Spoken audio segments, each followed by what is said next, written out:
Gituin nangis. Lo ngomong sama pisang, Bukan.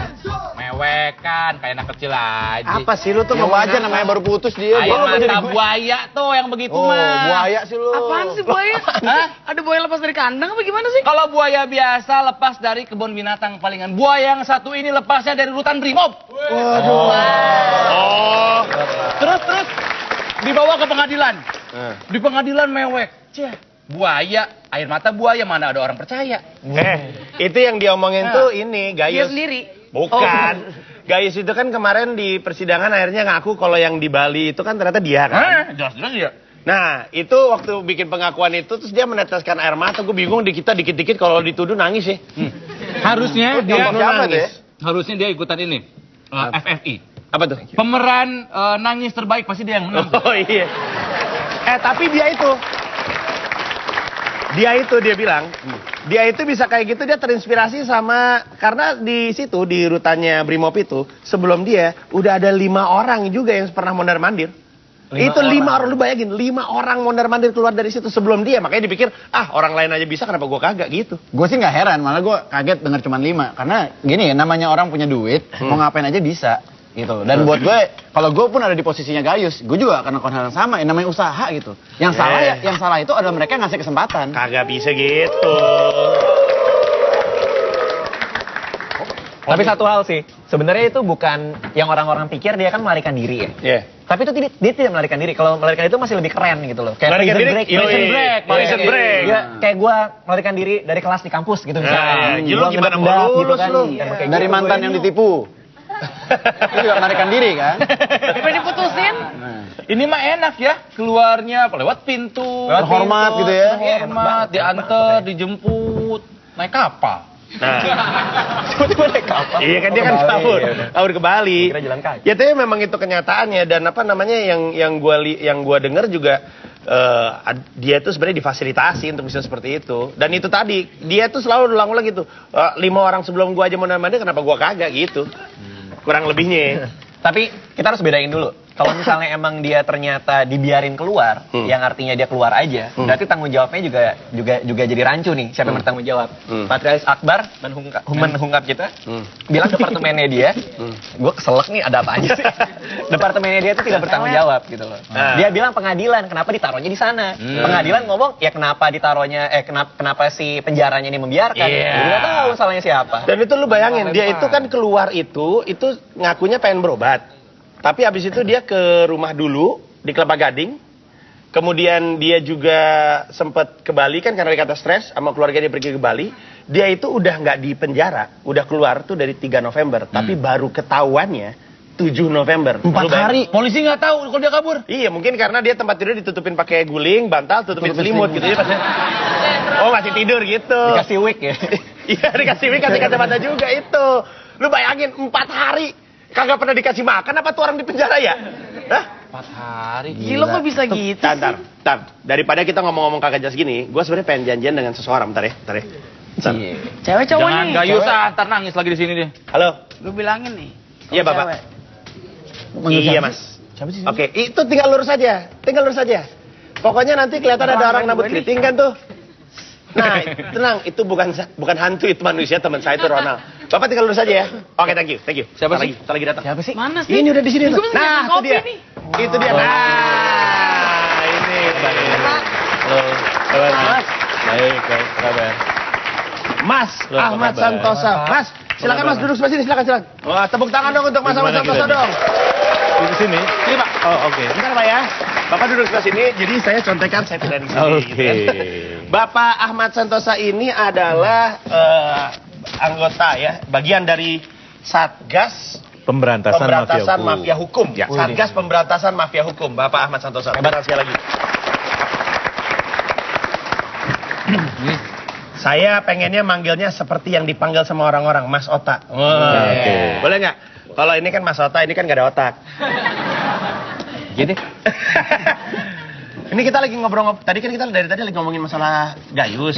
Ya. Sebenarnya nih kan Mas Otak kan sebenarnya kan sangat paham harusnya. Secara kronologis itu sebenarnya kejadiannya gimana sih? Dari masih di penjara, kemudian keluar, kejadian ketemu dan balik lagi. Nah, itu gimana sih urutannya? Seharusnya tanya sama polisi sebetulnya. Iya, tapi kan juga tahu lah. Polisi soalnya saya undang di sini beberapa kali. Yang kemarin nggak ada yang mau, Pak, kabur dianya. Biasanya kalau di belakang pohon, kalau ada yang ngelanggar lampu merah baru nongol tuh dia polisi itu.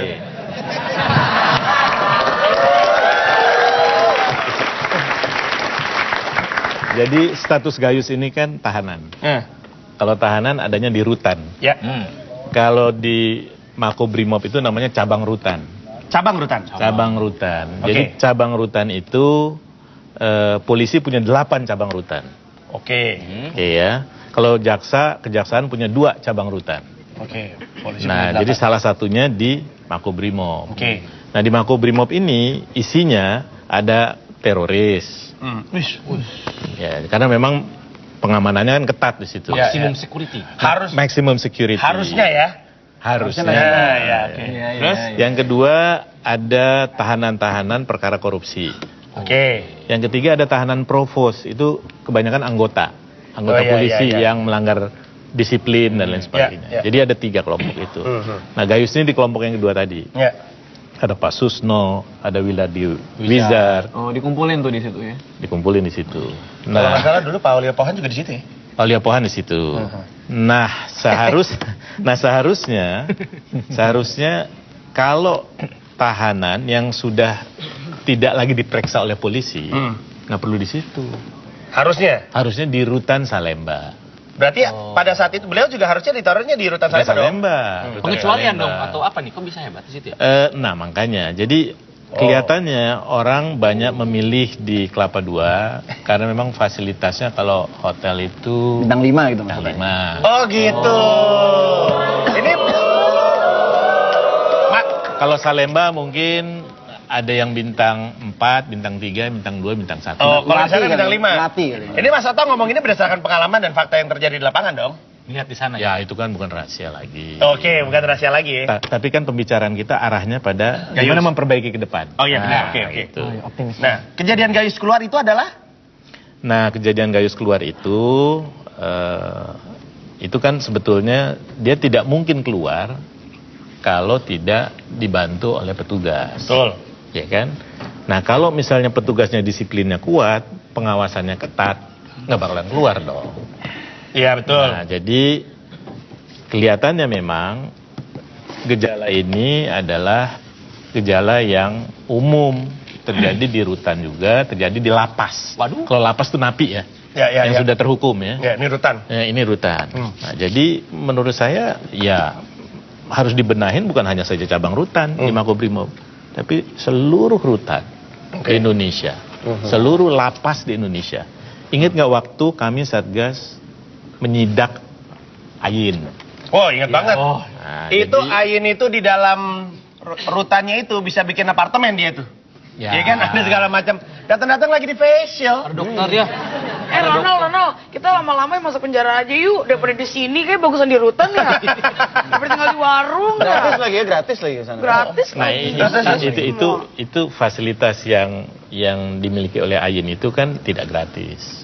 Dibayarkan. Ya, jadi ada jual beli fasilitas. Jual beli fasilitas. Dalam 2 tanda kutip. Ya, ya, Ada ya, ya. jual beli kenyamanan, ada jual beli kebebasan. Nah, oleh sebab itu Pak Patrialis bilang tidak akan lagi terjadi seperti itu. Jadi kita dukunglah Pak Patrialis untuk ngebenahin. Katanya gitu. Tapi kan Nggak kejadian percaya nih kayaknya nih. Ya, Harus habis- percaya dong. Namanya mahasiswa kritis. Ya baik Pak, baik Pak. Dia cuma percaya sama pacarnya doang, Pak. Mas Ota, sebenarnya kan ini kan Siapa pacar tudingannya. Oke, Gayus adalah satu orang. Mm-mm. Dan Gayus jadi kasus yang besar ketika dia keluar karena dia berkaitan dengan banyak sekali. Dia kan terkait dengan 4 kasus ya. 4 perkara ya. 4 perkara ya. Pertama perkara di Tangerang. Ya. Tangerang. Yang dia dibebaskan. Ya. Dibebaskan karena dia Betul. centang-centung gitu kan. Oke. Kedua perkara yang sedang berlangsung sekarang nih di Pengadilan Negeri Selatan, mafia peradilan. Mafia peradilan. Yang ketiga Mafia peradilan ini kan nyangkut kepada yang di Tangerang kan? Iya. Nyangkut Iya dengan kan? Tangerang. Nah. Ketiga, Yang ketiga mafia pajak. Pajak. Jadi kalau mafia peradilan itu adalah kemana uang Gayus mengalir. Kalau mafia perpajakan, dari mana Gayus mendapatkan uang? Dia hulu hilir ya, Ini masalah. orang bandel banget. Ini Kehidupannya tiga, kayaknya tiga. ribet banget nih orang. Jadi bukan Gayus aja no yang bandel, Iya. kan banyak orang lain juga. Yang keempat? Yang keempat, keluarnya dari tahanan. Ini perkara juga. Oke. ini. Nah ini makanya Nambah nih, jadinya. Makanya Bang Ruth Sitompul bilang kalau Gayus ini seperti Batara Kala. Oh, Batara. Banyak meminta tumbal manusia. Setiap dia ngomong pasti ada yang pejabat Ada yang kena. terkait, polisi Diganti. terkait, gitu kan, mereka terkait tumbal. Banyak yang kena. Seret-seret. Maksudnya gini, sekelas Gayus aja punya uang 100 miliar. Harusnya logikanya nih, tumbalnya juga gede. Orang gede juga feeling gua nih. Siapa tumbalnya itu? Menek ketehe. Itu.